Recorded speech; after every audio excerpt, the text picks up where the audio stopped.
Let's get the sound up where it needs to be. Hi everybody, this is Pam with Jesus Plus Junk Journals, and my friend came down from Kansas City, and she's a hand lettering artist that I've worked with for years, and we're really good friends, and she's going to start doing junk journals. And so we were discussing the eco printing, and we wanted to try it, so we did. And I'm going to show you the results, and then I'm going to go gather flowers, and you can go along with me on that one. But it's May, so all the flowers are blooming, and I have a ton of iris and a lot of other things.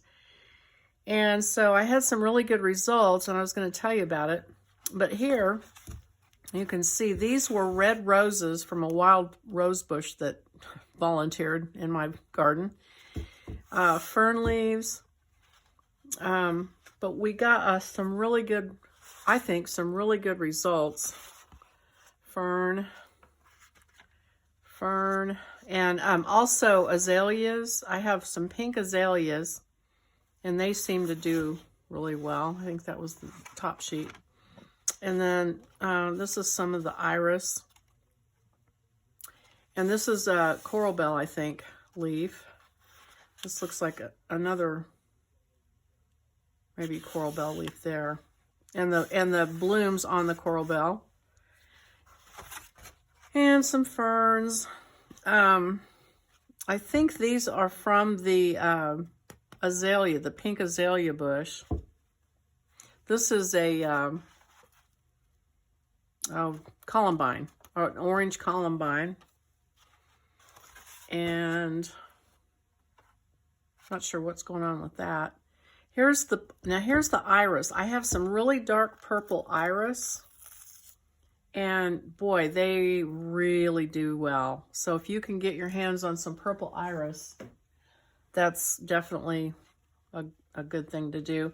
And there's a piece of fern.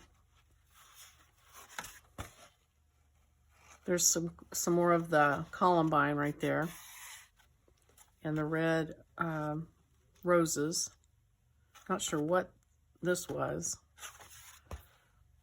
Here's the red rose still stuck to it, and you can see when you pull it off,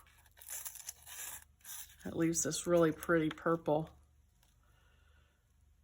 And then those were, I think, leaves from an iris. And fern. This was a different, I have orange iris, and they didn't seem like they did that much. I mean, they leave kind of this yellowy green color. More, I think that was more from the azalea. Rhododendron, that same kind of family.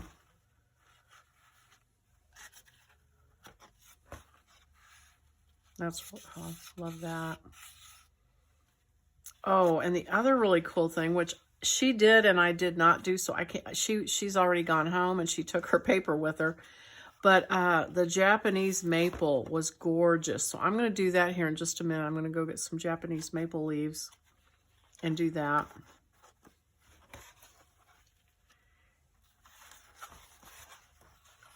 I think these were the first bunch. We did two bunches. We did one bunch, saw the results, and then went out and gathered more of the purple iris and did more of that.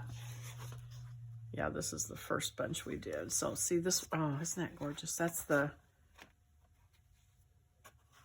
roses. I'm not sure what those leaves are, but I'm not sure what that is either, but. Oh, and the evergreens we put in there were really pretty. Little bits of evergreen bush. So anyway, that's that. So now I'm going to go and take you with me while I do another bunch of papers. Okay, I'm outside, and I'm going to come over here, and here's the pink rhododendrons as I was talking about. I'm going to grab some of those. Might pull a piece of that with that red. I wonder what that'll do. Here's the Japanese maple. It's red, and so I'm gonna tear some leaves off of it.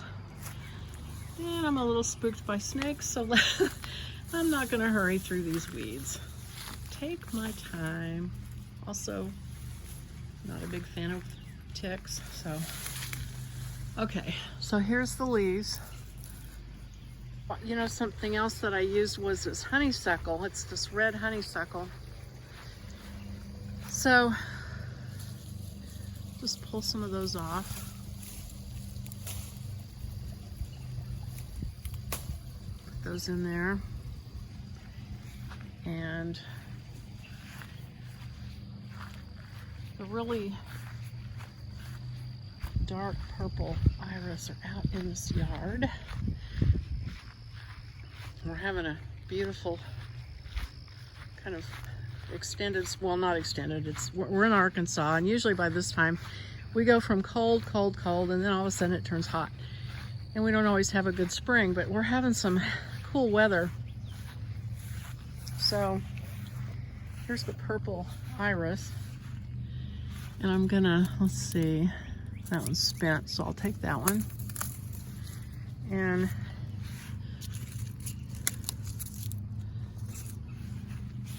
grab this one here that's about to go.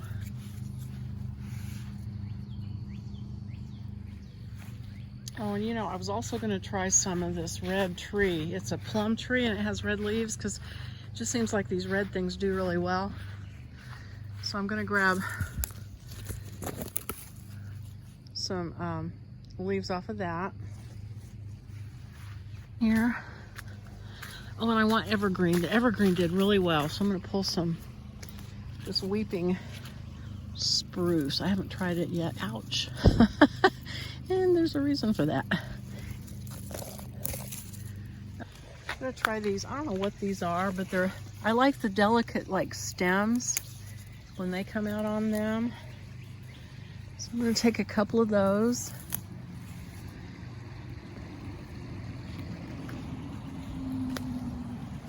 And I'm gonna try this. This blooms white. It's a big, you guys might know what this is. I forget what it is, but it spreads. I know that because I've got started out with one, and it's come up in 2 or 3 other places in the garden, which is fine with me.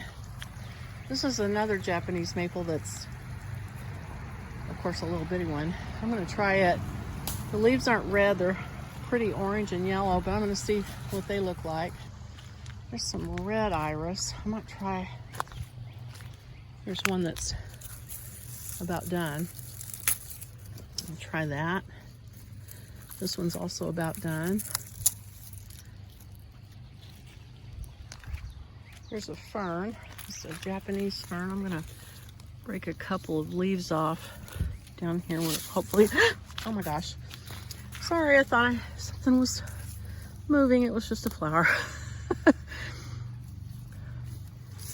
Okay, and here's the columbine I was talking about. So I'll break off a couple of those.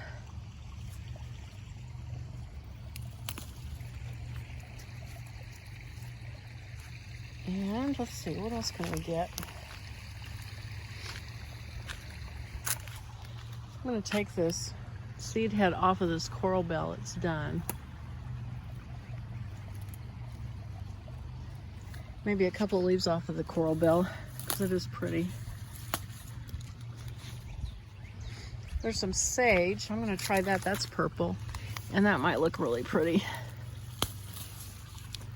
Oh, got the root on that. I'm going to try that. And let's see.